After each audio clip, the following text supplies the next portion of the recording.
नमस्कार दोस्तों, स्वागत करती हूँ आपका अपने YouTube चैनल ममता स्टडी ग्रुप में। तो कैसे हैं आप सब?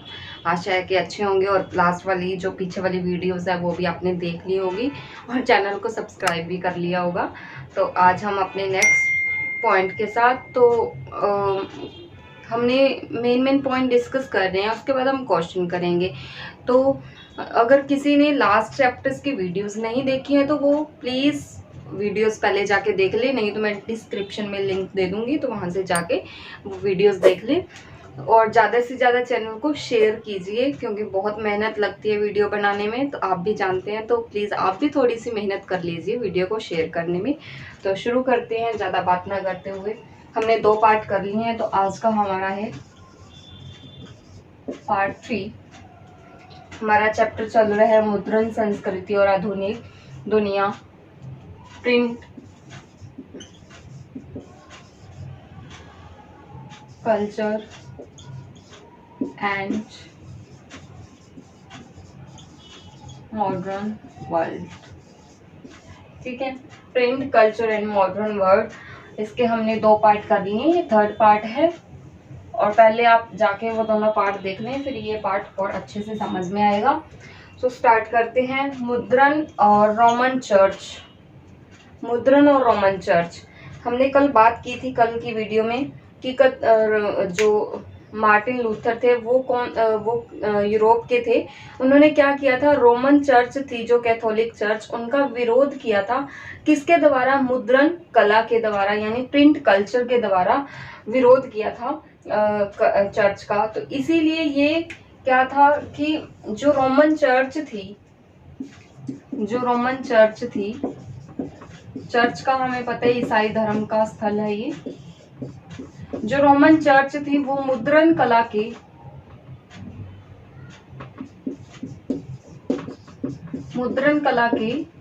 सख्त खिलाफ था।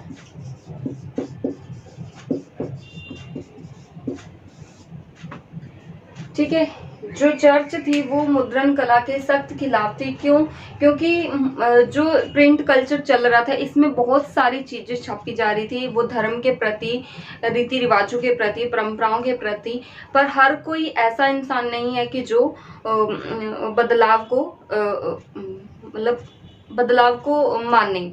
ऐसे लोग भी हैं, आज भी हैं ऐसे लोग जो बदलाव नहीं लाना चाहते। वैसे ही उस समय भी क्या था कि रोमन चर्च के जो लोग थे वो मुद्रण कला के सख्त खिलाफ थे, क्योंकि उसमें अंधविश्वासों का खात्मा था। मुद्रण कला में जो छापा जाता था, जो लोग छापते थे, जो लेखक छापते थे, उसमें अंधविश्वासों का खात्मा करने के लिए वो बहुत कुछ छापते, बहुत सारी कविताओं और पत्र पत्रिकाओं में अपना विचारों को प्रकट करते, जो पढ़े लिखे लोग थे। इसीलिए ये क्या थे, इसके खिलाफ थे, मुद्रण कला के। तो इन्होंने क्या किया, जो किताबें थी या जो विक्रेता थे किताबों के, उन पे निगरानी रखनी शुरू कर दी इन्होंने। उन पे निगरानी रखनी शुरू कर दी। और बाद में क्या किया, 1558 ईस्वी में, 1558 में इन्होंने क्या किया, एक सूची बना ली किताबों की, जिनको इन्होंने क्या किया, रोमन चर्च ने प्रतिबंध लगा दिया। उन किताबों, पत्रिकाओं, कविताओं पे प्रतिबंध लगा दिया 1558 में रोमन चर्च ने। ठीक है, समझ आई बात? उसके बाद पांडुलिपियां क्या होता है? जो हाथ से लिखी जाती है, यानी हस्तलिखित, हाथ से लिखी हुई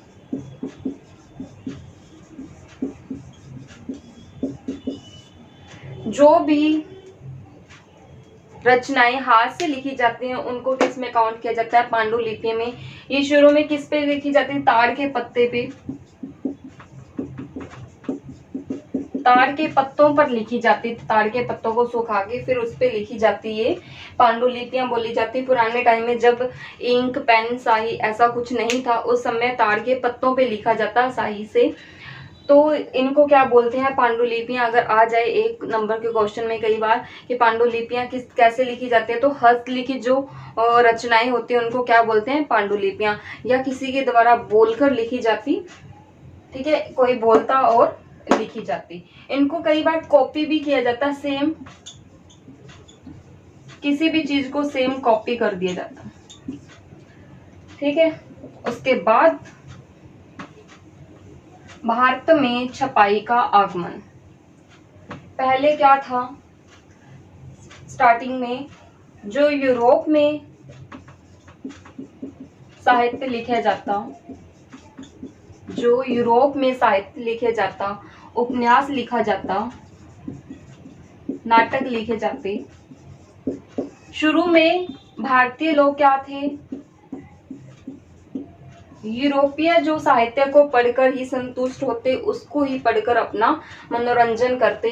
पर ऐसा मुमकिन नहीं था, क्योंकि वहाँ का परिवेश, वहाँ का रहन सहन, वहाँ के रीति रिवाज बिल्कुल अलग थे, भारतीयों से बिल्कुल अलग थे। इसीलिए वो भारतीय जो लोग थे, हमारे यहाँ के लोग थे, वो कनेक्ट नहीं कर पाते अपने आप को उस उपन्यास के साथ, उस साहित्य के साथ, क्योंकि हर स्टेट, हम भारत की बात करें, हर स्टेट का कल्चर अलग है, रीति रिवाज अलग हैं। वैसे ही यूरोप के कल्चर हमारे भारतीय के कल्चर से बिल्कुल डिफरेंट था। तो इसीलिए भारतीय लोग थे जो वो कनेक्ट नहीं कर पाते अपने आप को उस कल्चर, उस साहित्य के साथ। और फिर क्या हुआ, धीरे धीरे भारत में जो लेखक थे, जो लोग थे, उन्होंने भी क्या किया, रचनाएं लिखनी शुरू की। ठीक है, रचनाएं लिखनी शुरू की। शुरू में सिर्फ कोंकणी भाषा में लिखा जाता, लेकिन 1780 के बाद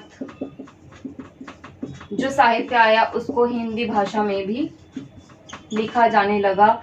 शुरू में क्या हुआ, जो साहित्य कोंकणी भाषा में लिखा जाता, वो जो यूरोप का साहित्य था उसी को ही ट्रांसलेट करके, कुछ हद तक उसी को ट्रांसलेट करके लिखा जाता। ठीक है, फिर बाद में क्या हुआ, 1780 के बाद हिंदी भाषा में भी साहित्य लिखा जाने लगा। ऐसे भारत में छपाई का आगमन हुआ। क्यों? क्योंकि लोग यहाँ के जागरूक होने शुरू हुए कि अगर वहाँ के लोग साहित्य लिख सकते हैं, अपनी रचनाएं, अपनी पत्रिकाएं, अपनी कविताएं बना सकते हैं, तो हम क्यों नहीं। जैसे जैसे लोगों के मन में विचार आते, वैसे ही वो अपनी कविताएं, पत्रिकाएं लिखनी शुरू कर देते। उसके बाद भारत में सबसे बड़ा जो अखबार आया था वो था बंगाल गजट। इसमें क्या था, ये किसके द्वारा प्रकाशित किया गया था, जेम्स आर्मस्ट्रांग हिक्की के द्वारा 1780 ईस्वी में इन्होंने ये बंगाल गजट प्रकाशित किया। इसमें क्या था, इसमें गॉसिपिंग थी, किसकी, यानी चुगलियां की गई थी। इन्होंने अपनी सरकार की चुगलियां की थी, किस, अंग्रेजी सरकार की। इसीलिए क्या था, गवर्नर जनरल था जो,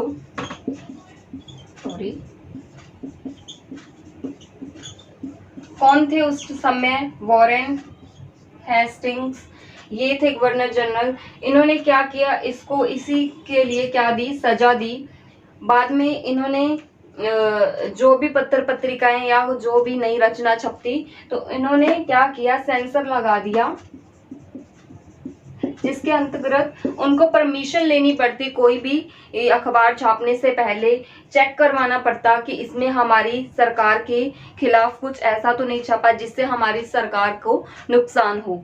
तो इन्होंने क्या किया, बाद में सेंसर लगा दिया, यानी परमिशन लेनी पड़ती है। जैसे अब मूवीज वगैरह में होती है कि कुछ ऐसा नहीं दिखा सकते जो किसी के धर्म के खिलाफ हो या किसी के भावनाओं को ठेस पहुंचाए। इसीलिए वो वही चीज थी कि उनको लगा कि वो तो सिर्फ अपने लिए ही सोचेंगे, वो भारतीयों के लिए क्यों सोचेंगे उस समय।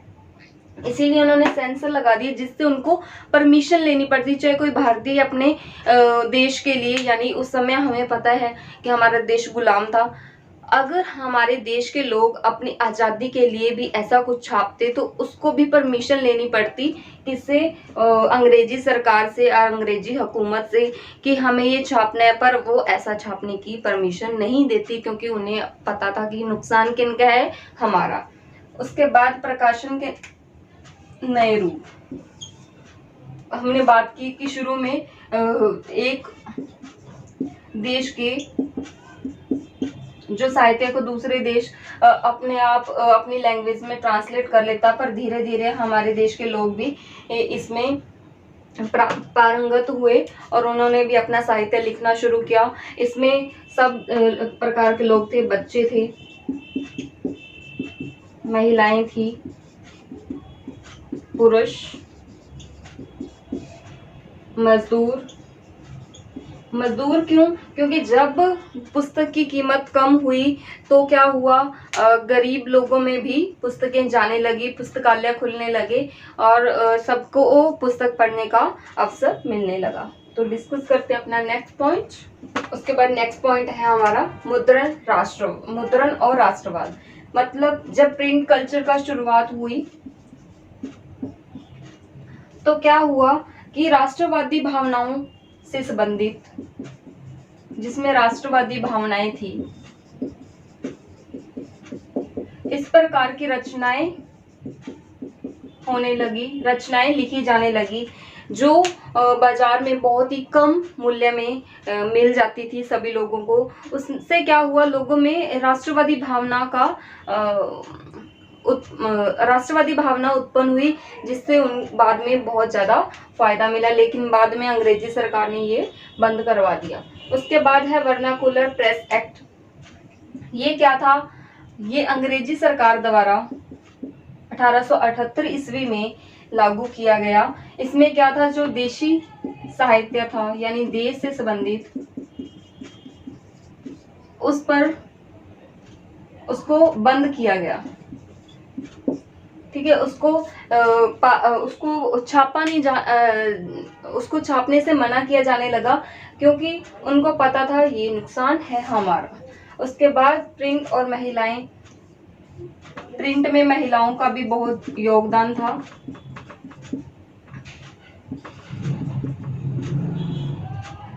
जैसे ये बहुत कम मूल्य में मिलने लग गया साहित्य, तो क्या हुआ, महिलाएं भी घर में पढ़ने लगी, क्योंकि उनसे संबंधित घटनाएं, उनसे संबंधित समस्याओं का वर्णन होने लगा रचनाओं में। इसीलिए उनको प्रोत्साहन मिला अपने लिए साहित्य लिखने के लिए, प्रोत्साहन मिला। बहुत सारे ऐसे लोग थे जो स्त्री शिक्षा के पक्ष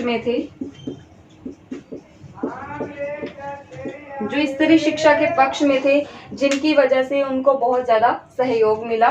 उसके बाद प्रिंट और गरीब जनता, क्योंकि जब पुस्तकें बढ़ती हैं तो उसकी कीमत क्या थी, कम हुई, जिससे क्या हुआ, सभी लोगों को पुस्तक पढ़ने का अवसर प्राप्त हुआ। वो पुस्तकें पढ़ने लगे और धीरे धीरे क्या हुआ, पब्लिक लाइब्रेरी बननी शुरू हुई। जो अमीर लोग थे एरिया के, वो उन्होंने क्या किया, पब्लिक लाइब्रेरी बनाई, जिससे उनको लगा कि हमारा भी फायदा है इसमें। उसके बाद लास्ट पॉइंट है प्रिंट और सेंसर। प्रिंट और सेंसर की बात हमने की है कि अंग्रेजी सरकार ने सेंसर लगाया, जिससे क्या हुआ, हर प्रकार के अखबार पत्र पत्रिकाओं को छपने से पहले अंग्रेजी सरकार की क्या चाहिए थी, परमिशन चाहिए थी। तो आज के लिए इतना ही, और अगर किसी ने अभी तक चैनल को सब्सक्राइब नहीं किया तो प्लीज़ चैनल को सब्सक्राइब करें, क्योंकि बहुत गर्मी है, बहुत मेहनत लगती है। तो कल मिलते हैं अपनी नेक्स्ट वीडियो में नेक्स्ट टॉपिक के साथ। तब तक के लिए अलविदा। Thank you, take care.